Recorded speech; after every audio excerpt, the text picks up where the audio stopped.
Romanos 12:2, e não vos conformeis com este século. Esta primeira parte do versículo mostra claramente a orientação do Senhor à nossa vida. Mostra que nós não devemos nos conformar. E a ideia de conformar aqui, queridos, é de não se acomodar, não se resignar, não se moldar. Mas não se moldar ao quê? Não se acomodar ao quê? Não se conformar com o quê? E o apóstolo Paulo diz: com este século. Com este século. E a referência do apóstolo Paulo a século não era o primeiro século, ou algum século específico, mas sim a época presente, a era marcada pelo pecado, a filosofia e o sistema vigente neste mundo. É a isso que Paulo diz que nós não devemos nos conformar. E o perigo que temos é de entrarmos no esquema deste mundo. Conformar-se, querido, significa se adequar ao esquema deste mundo. Viver como vivem os gentios, na vaidade dos seus próprios pensamentos, obscurecidos de entendimento, alheios à vontade de Deus. Isto é conformar-se com este mundo. E esta era a orientação do apóstolo Paulo à igreja de Éfeso, para que não vivessem de acordo com os gentios, para que não se moldassem, não se conformassem com esse mundo. E a ideia aqui é pensar como o mundo pensa, se divertir como o mundo se diverte, agir como o mundo age, ter os valores deste mundo tenebroso. É disso que o apóstolo Paulo está falando, que nós não devemos assim viver. Por quê? Porque nós somos alcançados pela graça de Cristo Jesus, porque o Senhor nos alcançou, porque o Senhor usou de misericórdia para conosco. Nós fomos transformados, e nele, em Cristo Jesus, nós somos chamados a viver em obediência, e viver em obediência por amor a Deus, por amor a Deus. Assim, a nossa resposta, ela deve realmente ser de indignação com o sistema presente neste século, com a filosofia regente deste mundo. Eu não posso concordar, eu não posso aceitar os padrões, os valores que são estabelecidos nos dias que nós vivemos. E é disso que o apóstolo Paulo fala. Nós temos que ter essa indignação. Mas o fato é que parece que nós estamos tão anestesiados com o pecado, e que o pecado reina neste mundo, que nós parece que não nos importamos mais com algumas coisas. Parece que isso não nos afeta, não nos deixa mal, não nos deixa indignados. E temos essa forte tendência de não reconhecermos a nossa miséria, de não reconhecermos a nossa fraqueza, a nossa incapacidade. Sempre que somos confrontados pelo Espírito Santo, sempre que somos confrontados pela palavra de Deus ou pelos nossos irmãos, nós somos inclinados a não reconhecer os nossos pecados. Essa é a tendência que vem fortemente na nossa mente e no nosso coração, de não reconhecermos.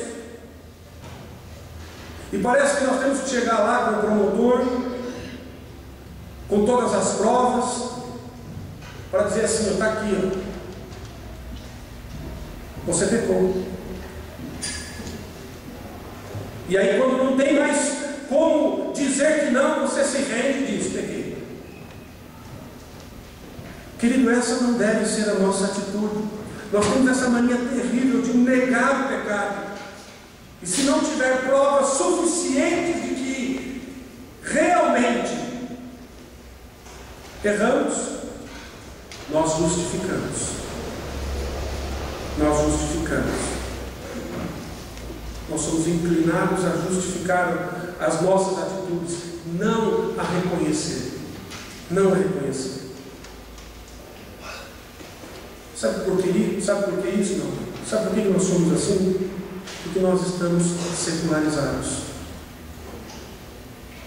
Porque Deus, essa ideia de que Deus não controla todas as áreas da nossa vida, tomou conta da nossa mente, tomou conta das nossas atitudes. E na maioria das vezes, quando somos confrontados pela palavra de Deus, nós negamos.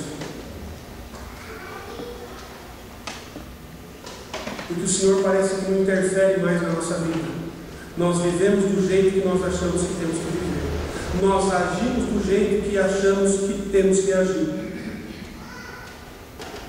Fazemos essa separação, essa dicotomia entre o que é de Deus e aquilo que é meu. Nessas áreas Deus toma conta, nisso aqui eu deixo de cuidar, principalmente quando eu tenho problema.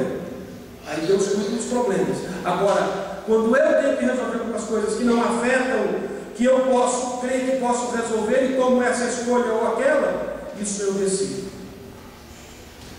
Nós fazemos essa separação entre aquilo que é sagrado, isso aqui Deus tem que cuidar, isso aqui eu tenho que cuidar, isso aqui é meu. Em determinadas áreas, somente nós é que administramos, somente eu administro. É assim, quem sabe, no namoro, no casamento, nos negócios, lazer e áreas que desejam que saiam do meu jeito. Eu moldo de acordo com este mundo. Eu vou agir de acordo com este mundo.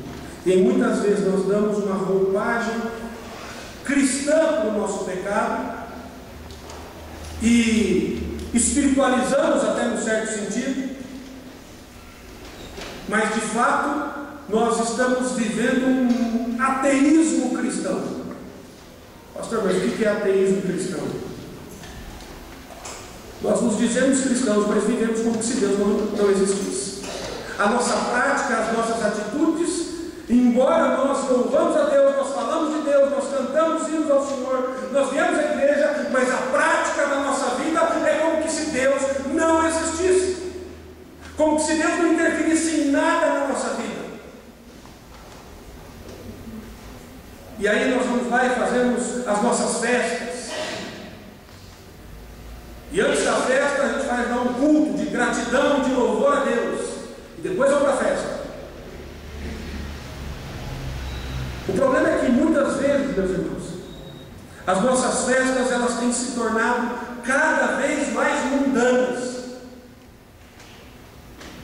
Onde não faltam bebidas alcoólicas, músicas profanas, danças sensuais e todos os ingredientes importados das baladas especializadas no lazer mundano.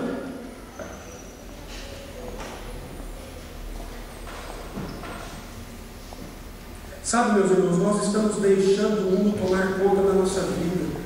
Nós estamos deixando esse sistema que rege, que determina como as pessoas vivem, tomar conta da nossa mente, tomar conta das nossas atitudes, tomar conta da nossa casa, do nosso trabalho, da nossa família, da nossa igreja. E isso começa a afetar as nossas atitudes, começa a afetar a maneira como nós pensamos, e isso começa a trazer consequências seríssimas para a igreja do Senhor e para a nossa vida.